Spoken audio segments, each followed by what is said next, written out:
India गठबंधन के तमाम दल अगर महाराष्ट्र जैसे बड़े राज्य में मिलकर चुनाव लड़े तो क्या स्थिति होगी, बीजेपी की क्या स्थिति होगी, बीजेपी के गठबंधन की क्या स्थिति होगी और इंडिया गठबंधन की क्या स्थिति होगी। दरअसल राजनीतिक तौर पर देखें तो महाराष्ट्र देश का बड़ा महत्वपूर्ण राज्य है। महाराष्ट्र का आप नाम भी देख लीजिए, वो राष्ट्र जिसमें महा लगा हुआ है, मतलब महान राष्ट्र महाराष्ट्र। और महाराष्ट्र की राजनीति को पिछले कुछ सालों में देखें तो एक तरीके से देश में नए किस्म की राजनीति की प्रयोगशाला बन गया है। सरकारों को बनाना, बिगाड़ना, गिराना, जो राजनीति बीजेपी कर सकती है, भारतीय जनता पार्टी उस तरीके की राजनीति को महाराष्ट्र में अंजाम दे रही है। महाराष्ट्र महत्वपूर्ण इसलिए है कि महाराष्ट्र में लोकसभा की 48 सीटें हैं। जी हां, 48 सीटें। 48 सीटें कोई छोटी मोटी बात नहीं होती। उत्तर प्रदेश जो देश का सबसे बड़ा राज्य है, वहां लोकसभा की 80 सीटें हैं और 80 सीटों वाली उत्तर प्रदेश के बाद अगर देश का कोई सबसे दूसरा बड़ा राज्य है तो महाराष्ट्र है। महाराष्ट्र में लोकसभा की 48 सीटें हैं। अब इस बात को लेकर मंथन, चर्चा दोनों ही गठबंधनों में है। देखिए, देश की राजनीति इन दिनों गठबंधन में तो तब्दील हो ही चुकी है, ये हमको आपको सबको पता है। और गठबंधन की इस राजनीति में कांग्रेस का गठबंधन इंडिया और भाजपा का गठबंधन एनडीए कहां खड़ा है। खास तौर पर अगर हम बात कर ले महाराष्ट्र के परिप्रेक्ष्य में, तो महाराष्ट्र की जो 48 लोकसभा की सीटें हैं, उनकी स्थिति क्या होगी, किसको कितनी सीटें आएगी। सबसे पहले तो आपको जानकारी दे दे कि महाराष्ट्र में जब पिछली बार लोकसभा या विधानसभा के चुनाव हुए थे तो कांग्रेस चौथे नंबर की पार्टी बन गई थी। महाराष्ट्र की राजनीति में कांग्रेस पूरी तरीके से हाशिए पर चली गई थी। लेकिन राजनीतिक परिस्थितियां ऐसी बनी, या कह सकते हैं कि बीजेपी ने ऐसी परिस्थितियां बना दी कि बीजेपी को लग रहा था कि उनको फायदा हो जाएगा, लेकिन फायदा होता हुआ किसको दिखा, फायदा हो किसको रहा है, कांग्रेस पार्टी को हो रहा है। कांग्रेस शिवसेना से भी ऊपर चली गई, कांग्रेस शरद पवार की पार्टी एनसीपी से भी ऊपर चली गई और आज कांग्रेस दूसरी सबसे बड़ी पार्टी बन गई महाराष्ट्र की। महाराष्ट्र विधानसभा में कांग्रेस के पास विपक्ष के नेता की कुर्सी आ गई। और ऐसी स्थिति में अब आपको बताते हैं कि प्रदेश कांग्रेस के अध्यक्ष, महाराष्ट्र कांग्रेस के जो अध्यक्ष हैं नाना पटोले, बड़े किसान नेता रहे हैं। उनकी पूरे महाराष्ट्र में धमक है, पूरे महाराष्ट्र की राजनीति में नाना पटोले की पकड़ है।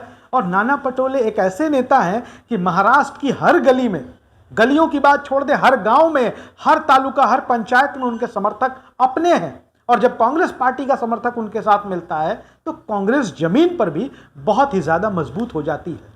और महाराष्ट्र में आगामी लोकसभा चुनाव की क्या स्थिति रहेगी, इस पर नाना पटोले अपनी राय रखते हैं और कहते हैं कि महाराष्ट्र कांग्रेस विचारधारा का राज्य है। सचमुच महाराष्ट्र में कांग्रेस जितना मजबूत रही है पिछले कुछ सालों में, देश के दूसरे राज्यों में वैसी स्थिति नहीं रही है। नाना पटोले कहते हैं कि महाराष्ट्र कांग्रेस विचारधारा का राज्य है। अगर कांग्रेस और उसके सहयोगी दल मिलकर लोकसभा का चुनाव लड़े तो 40 से 45 सीटें जीत सकते हैं। जी हां, 48 टोटल सीटें हैं महाराष्ट्र में लोकसभा की और 40 से 45 सीटें, उनमें से अकेले कांग्रेस का गठबंधन, इंडिया गठबंधन जीत सकता है और कांग्रेस उसकी तैयारी कर रही है। आपने देखा होगा कि मल्लिकार्जुन खड़गे जो कांग्रेस के राष्ट्रीय अध्यक्ष हैं, निरंतर महाराष्ट्र कांग्रेस के नेताओं के साथ संवाद बनाए हुए हैं। और हाल के दिनों में जो महाराष्ट्र की राजनीतिक परिस्थितियां हैं, जो महाराष्ट्र का माहौल बना है, मल्लिकार्जुन खड़गे उसे देखते हुए उन पर भी निगाह रखे हुए हैं कि कैसे महाराष्ट्र को ज्यादा से ज्यादा हम हासिल कर सकते हैं। वैसे शरद पवार की जो लगातार मुलाकातें उनके भतीजे, बागी भतीजे कहा जा रहा है, अजीत पवार के साथ हो रही है, कांग्रेस उन पर भी ध्यान रखे हुए है। और कांग्रेस ने एक ऑप्शन यह भी रखा है कि अगर शरद पवार भतीजे के साथ जाते हैं तो उद्धव ठाकरे की शिवसेना के साथ भी कांग्रेस पार्टी मजबूती से चुनाव लड़ सकती है। और कांग्रेस पार्टी शिवसेना के साथ भी चुनाव लड़ने की तैयारियों में लगी हुई है। और हम आपको बता दें कि महाराष्ट्र की जो 48 लोकसभा की सीटें हैं, आज की तारीख में वहां की स्थिति क्या है। दरअसल देखिए, महाराष्ट्र की अगर 48 लोकसभा सीटों की बात कर ले तो भारतीय जनता पार्टी के पास महाराष्ट्र में 23 लोकसभा की सीटें हैं, एनसीपी के पास 4 लोकसभा की सीटें हैं और शिवसेना, जो यूनाइटेड शिवसेना हुआ करती थी, पिछले बार उनको 18 सीटें मिली थी। कांग्रेस की स्थिति बहुत खराब रही थी, महज 1 लोकसभा की सीट महाराष्ट्र में कांग्रेस जीत पाई थी और दो अन्य पार्टियों को सीटें मिली थी, एक निर्दलीय और एक MIM। ओवैसी का भी एक उम्मीदवार जीतने में सफल हुआ था। और आपको बता दें कि महाराष्ट्र उन राज्यों में शुमार है जिस पर सभी दलों की नजरें टिकी हुई है।